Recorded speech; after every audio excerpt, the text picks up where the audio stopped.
Today, Wigfar has sent me their bone conducting earphones because they're not quite headphones and they're not quite earbuds. I've had them for about a week now.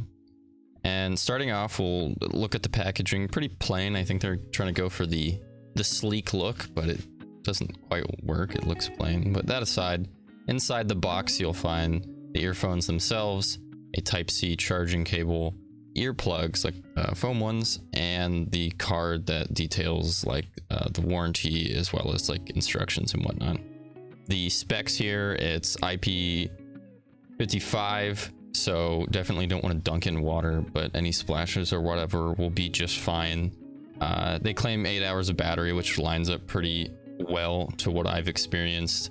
Bluetooth 5.0, so none of the newer, what are we on, 5.3 now as far as like latency and whatnot goes, but it's perfectly fine as far as distance and like battery life drain. Fast charge to 2 hours, which also is correct, but kind of like baffles me considering it's only 150 milliamp battery, but whatever.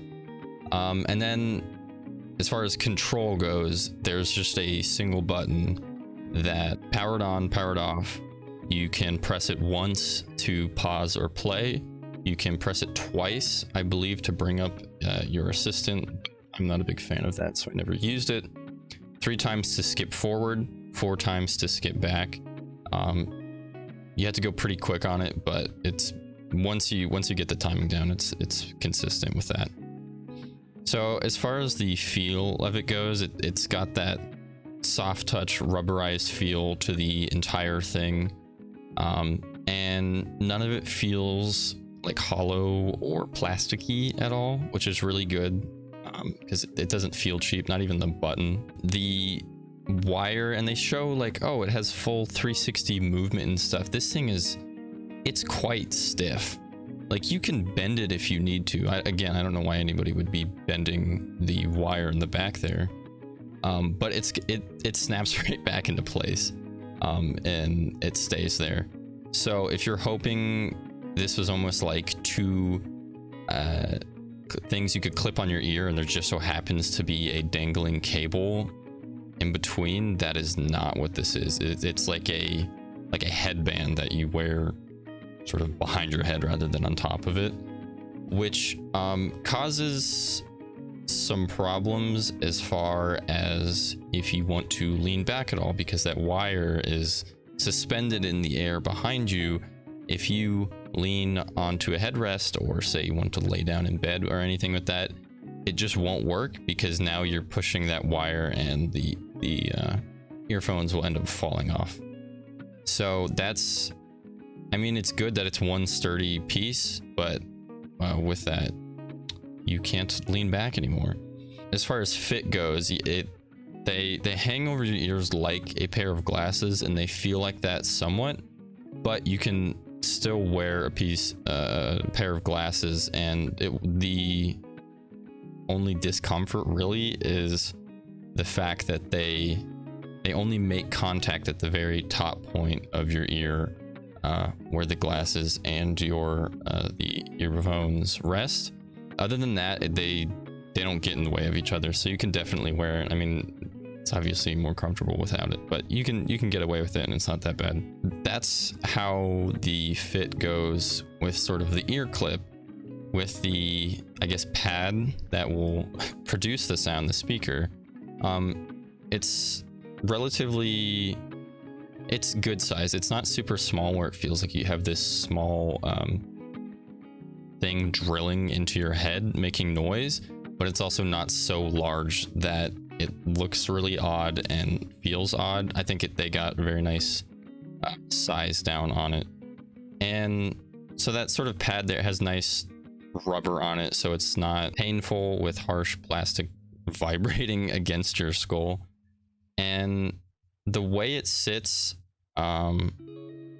is interesting because you can just move back ever so much, and then now suddenly it's almost like you have a normal pair of earbuds that's just playing into your ears rather than onto your head, because it sits right in front of that spot. And that causes problems with sideburns, which I have, as well as long hair. The whole fit is very odd for people, I'd say, with long hair. You sort of, you have to put it up, but then put these over it, because again, that back wire that hangs out, you can't put your hair over it, because if you do, then it will pull it down. It will be painful, and your hair will look very weird because it's now sticking out.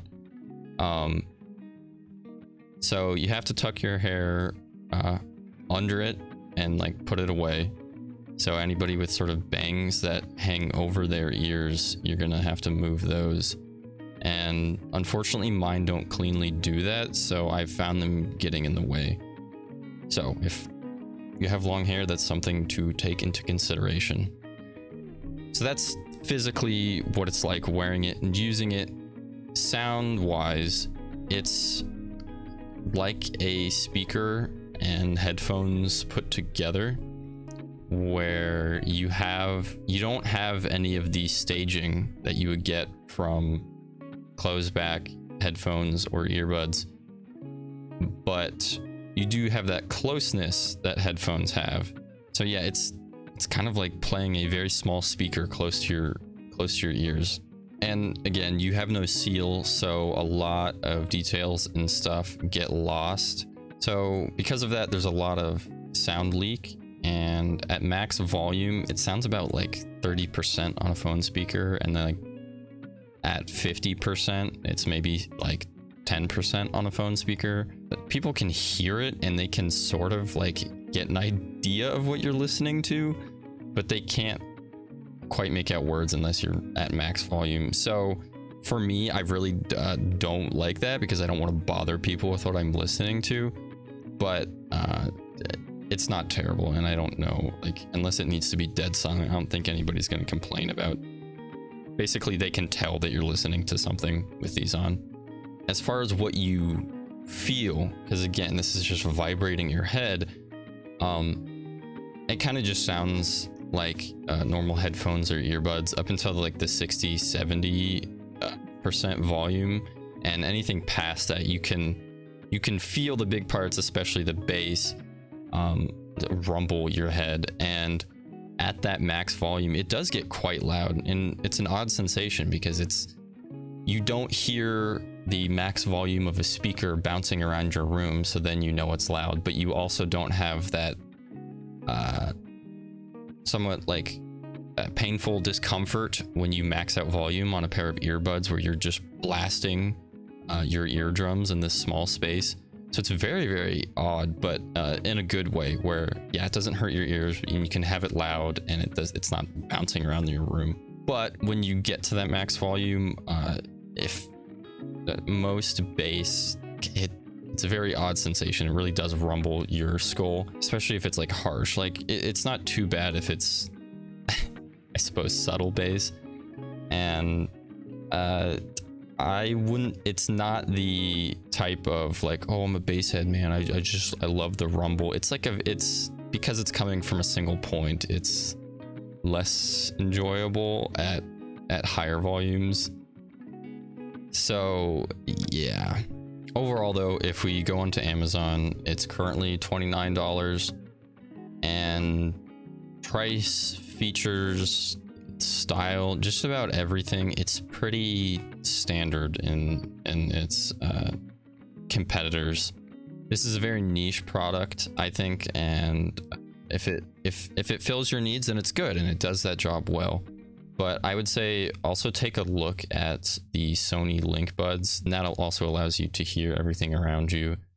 Or maybe just have a pair of earbuds with audio pass-through, and that might also work as well. If you're looking for a pair of bone conducting earbuds, and you know that's what you want, this is a perfectly seemingly standard pair and well made, and even if they don't last the longest, they have that lifetime warranty, which I always consider a big plus. So an interesting product, one that I never used the type of before, and I'm not entirely won over, but I'm sure that you are at least curious about them. So let me know what you think, and if you plan on picking up a pair. And again, thanks to Wigfar for sending those over.